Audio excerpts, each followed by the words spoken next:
Started. Thank you to everyone who is joining us today. We are very excited about this initiative for two reasons. First of all, the potential for teacher training, and the second is what we anticipate will be a positive student impact. I think most of you will be aware that we launched a new strategic plan last fall that had three key pillars. And one of the key pillars of that new direction was improving learning and teaching. So by being involved in this type of research, it gives us the opportunity to be at the forefront of developing evidence-based pedagogy for improving student skills and outcomes. So that's a key deliverable for us, and we're very excited that we're able to participate in this. I'm going to turn it over to Joseph Dintino. Joseph is leading this research, and he will talk to you a little bit about sort of where he's coming from, what the research entails, and then we'll come back at the end and talk about some of the specifics as related to Elmwood teachers and students and parents. If you have questions during the presentation, we were just talking about it, probably best for you to put those in the chat just to kind of record them, and then we will come back at the end and do a Q&A and make sure that all your questions get answered. So without further ado, I will turn it over to Joseph. Thank you so much, Jennifer. It's a real pleasure to be presenting to Elmwood parents today. I'm excited to talk about my research project called Developing Executive Functions in Adolescents. And this is part of my doctoral thesis at McGill University. And before I jump into the specifics of the project, I just want to share a bit of the inspiration for it. The inspiration for the project really comes from my experience of working in schools. And some of the previous roles that I've had have been to coordinate resource departments, to provide counseling in schools, academic coaching, and after-school programs. And I've worked with a variety of students. And the majority of the referrals that we would get are really usually linked to an executive functions or executive functioning skills deficit, which I'll get into in a bit. But these are skills that are like planning, time management, organization, getting started, handing things on time, those types of things. And so in my personal experience, I've worked with students with learning disabilities, ADHD, ASD, but also with typically developing students. And in addition to the research on this topic, in my own personal experience, it has been very effective. So the inspiration is to bring this type of approach into the classroom to improve accessibility to this type of instruction, and to take more of a proactive approach and provide students with skills that can help them to achieve academic success. So before we go any further, I'd just like to talk a bit about what are executive functions. You may have heard this term maybe on the internet, blogs, or other presentations regarding teens and success. But really we're talking about three umbrella terms of inhibition, looking at, are you able to stop and think before you're acting? Are you able to control your reactions, your emotions? Working memory, which is how much information you can keep in your mind, and cognitive flexibility, which is more about adapting problem-solving approaches in face of a challenge. Now that's more from a neuroscience and research base, but what we know from that, just in terms of general brain development, is that executive functioning takes time to develop and usually peaks in early adulthood. And throughout this development, a lot of this is learned implicitly, but there's research to suggest that if we teach this explicitly, we can help to fill in these gaps a whole lot sooner and have students develop strong skill sets. So when I'm talking about executive functioning skills, I'm talking about what does it look like in terms of their functioning at home or at school. The skills include, but are not limited to, planning, time management, getting started, prioritizing, knowing what to do first, self-regulating, which is linked to goal setting, self-monitoring, working memory, as I mentioned, and shifting or adapting strategy as need be. So why do we need these skills? Well, there's a good amount of research to show that stronger EF skills are linked to a balanced lifestyle. They're linked to better decision-making skills. They're very closely associated with people setting and reaching their goals. And there's definitely a strong association between those who have strong executive functioning skills and academic performance. So the question is, how can we teach these skills? Now, in my experience in coaching, I've used, pardon me for that bell. I'll just let that finish. Sorry about that.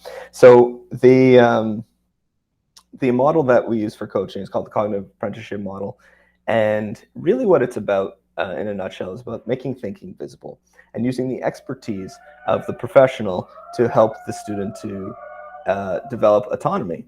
So we're looking at helping them to model, we're looking at the professional modeling the skill, scaffolding and supporting the skill, and then eventually fading it as the student develops more autonomy. And then what we're doing is really looking at explicitly teaching these skills instead of implicitly teaching or hoping that students will come out with strong EF skills. So the research questions for this project are really linked to this purpose of explicitly teaching executive functioning skills such as time management, organization, goal setting, and looking at its effect upon academic performance as well as the development of executive functions in high school students. So the questions are, can the explicit modeling and regular feedback regarding goal setting and goal tracking improve executive function development in high school students? And similarly, can it have a positive impact on academic performance? And the core of the intervention is really looking at having teachers explicitly teach those skills, commenting directly on that. And we would be using a goal setting exercise where students would set two goals. The first would be for an academic related goal to improve performance in some aspect or process regarding their performance in a class. And the second would be with regard to an executive functioning skill that they feel they could improve. And then we'll help them to track their goals. So teachers will be providing regular feedback as students fill in goal tracking sheets. So some of the measures we'll be looking at include report cards to get a sense of, are there any improvements in terms of academic performance, not just in terms of the grades, but also teacher comments. If you're participating in the study, you yourself will be asked to fill out an online version of the behavior rating inventory of executive functioning. But the teachers and the students will also fill this in. This would take approximately 10 to 15 minutes. Students will also fill in a school belongingness questionnaire, which is very short, but will give me a sense of, does this regular engagement and communication with the teacher help students feel more engaged and that they belong at school? And then linking this with demographic questionnaires in terms of, teacher experience, student experience, and seeing if there's any link in terms of the executive functioning skills. And as I mentioned before, students will be using goal setting forms, and this will be a huge source of information in terms of where their executive functioning is and where it can be. We'll pair that with their performance on the tracking forms, and at the end, I'll randomly select a handful of students and as well as teachers to see if there's any observations on how effective was the intervention, how easy was it to implement, and are there any barriers that we can consider in future designs. So teachers will have the roles of participating in professional development. I'll be offering a workshop to teachers who are offering the intervention. They'll complete questionnaires, and they'll provide weekly feedback to the students. And students will also have opportunity to fill out those questionnaires in school. Now, students will receive a lesson from myself with an accompanying worksheet and a quiz just to check their understanding before we ask them to set those goals that I mentioned before. And we'll coach them on tracking their progress using a goal tracking sheet. And as I mentioned, they'll fill in those questionnaires and provide at least 2 report cards, but it's actually more probable, given the academic calendar, that we're actually going to be looking at 3.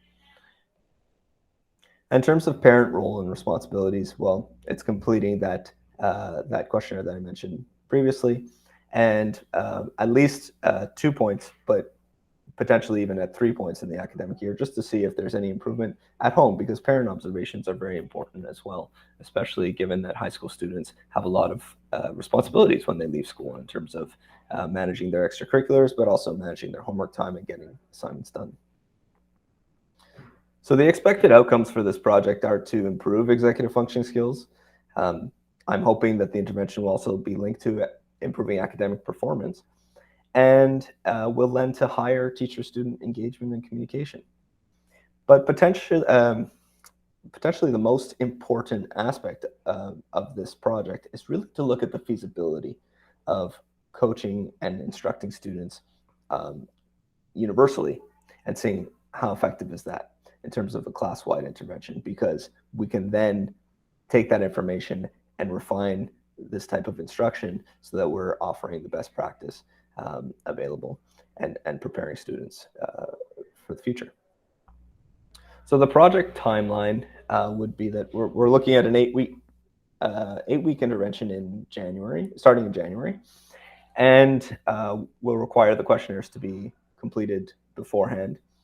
And then students would set their goals, receive teacher feedback at least once per week, and then we'll look at the post measures and seeing if there's any improvement in their executive functioning, their academics, and how well they were able to use the goal setting and tracking forms. So I'm very excited to be collaborating with Elmwood. I think that there's a lot of potential for this project to bring to the forefront the importance of teaching executive functioning skills, but also in terms of developing the best pedagogy that we can. And so you'll likely be receiving more communications on this topic. There was some in the newsletter that was sent out as well. But if you have any questions, please don't hesitate. You can always reach out to me directly at my email here, joseph.dentino@mail.mcgill.ca. And I'll just stop sharing my screen here. Terrific. So I will start sharing my screen. Great. Katie, do you want me to start? Do you want to start? I'm sure I can go ahead. Thank you, Joseph, for sharing this with us today. It's a really exciting project. I think it's going to be an excellent opportunity for our students and for our teachers. So it's something that in my role as Director of Student Success, I'm very excited about being Elmwood is a part of this. And so the slide here that Ms. Irwin Jackson has just shared just details a little bit more the process and how the study is going to be rolled out. So we're going to be starting in January. So we hope to launch this our first week back in January, and it'll run for 8 weeks. We are looking for a total of 8 teachers, and Mr. Dentino presented to our teachers last Friday during our PED Day. He presented his project, and we have lots of interest from teachers, so it will not be a problem having 8 teachers be part of the intervention project.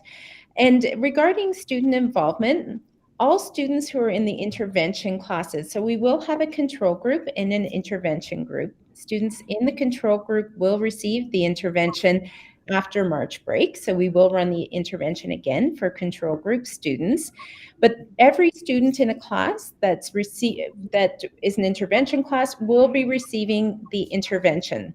So if 7A is the class that's chosen to be in the intervention group in grade 7, the teacher is going to be running the intervention, but only those families who have consented to be part of the process will be collecting their data. So everyone will receive the goal setting. So we're really hoping that the goal setting exercise and the executive function trainings, but we're really hoping we can get as many data points as possible in the class, because that's going to really help us be able to reflect on the effectiveness of this intervention. And so we're really hoping for as much participation as possible.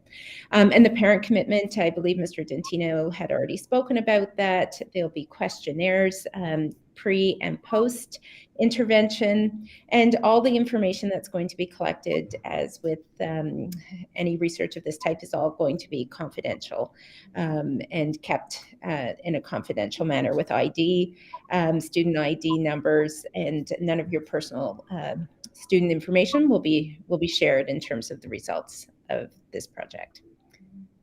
I think I summarized that slide, and I know we have a question in our chat. If I can go ahead and as you have questions, please, I think we can raise your hand or you can just type them in the chat. So we do have one question. Will the study be for all students or is there a selection process? I don't know, Mr. Parkinson, if I just answered that. Maybe. So maybe just to be clear on it, that it starts with the teachers signing up, and so we'd be sending out consent forms to the students in the classes where the teachers have consented to participate, and we'll start with that. And if teachers are interested in running a control group, well, the same process would happen. You'd receive a consent form, and for those who don't consent, well, nothing really changes. We don't collect any data. Students would attend classes as they normally do. Great. We have another question in the chat as well. What do you estimate is the total incremental time commitment for the students per week? So that's a great question. Unfortunately, I don't have a number for you. It'll start with a baseline. So the actual instruction is probably take about half an hour to 45 minutes, and we have set aside that time early in January for the students. And they'll also have to fill in their questionnaires, which will probably take, I would say, 30 minutes maximum. But in terms of the actual time during the intervention, that is completely up to the student. And in fact, it's part of the project. So we're looking at how engaged are they in this goal setting process. We're trying to make the goals as relevant to them as possible so that they feel like it's very important. And some students will take that very seriously and link it to their daily routines, and some of them may not participate all that much or in all that much detail. So it will vary according to individual. But then at the end, they'll be asked to complete questionnaires as well. Great. That's a great question about the goals. So some of the goals will be related to academic performance. So it could be, improving an overall average by 5% or 10%. We want to try to make them very specific, realistic, attainable, measurable, and time-bound. So we're using the SMART goal method. But that's just one example. It could be related to the process that they use for their academics. It could be to set the goal that they want to spend more time reviewing their materials in advance of their tests and setting a time to that. They actually follow through. In terms of the goals for executive functioning, it could be pretty similar. It could be that the student sets a goal to start their work at the same time every day so that they start developing a routine. So that would be addressing the getting started aspect. Maybe that's where they feel their weaknesses and they want to improve on it. Another example would be that they maybe leave things to the last minute and need to plan a bit more. So the goal is to plan out their projects in advance. And then we would have teachers provide them feedback on how to make that more specific and how to attain their goal.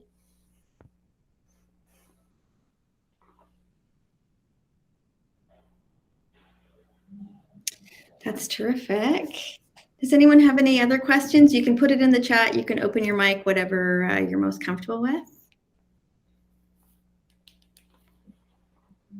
In terms of next steps, so all of the people that have indicated that they were interested in receiving the forms will all receive the forms that are required, all the consent forms, and we will send those out by the end of this week because the goal is to get everything back before we break for the holidays. So I think we've identified the Monday before the holidays, which I think is December 13th. I don't have a calendar in front of me, but that Monday we'll get everything back so that we're ready to hit the ground running on January 3rd, which will be the kind of training day. So that is the plan. So I will send what I'm going to do. I think when you filled out the form, you could indicate whether you're interested in the information session or getting the forms. If you're on this call, I'm going to send you the forms, and if you're interested in completing them, you can do that before the deadline, and I'll just send, I'll remind you of what the deadline is in the email that I send out, but we'll get that out Friday at the latest. I see that there's another question in the chat. Great. So that's also a great question. How will the EF skills be instructed? So I'm actually going to help the teachers out a little bit by leading that first part and providing a workshop to the students.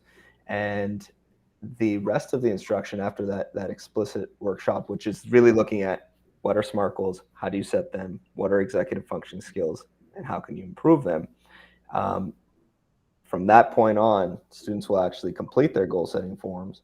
They'll complete the tracking forms throughout the 8-week intervention, and they'll receive regular feedback. So it's really more individualized to the student after the general presentation has been done. So, I mean, that it's a balance of general and individual instruction.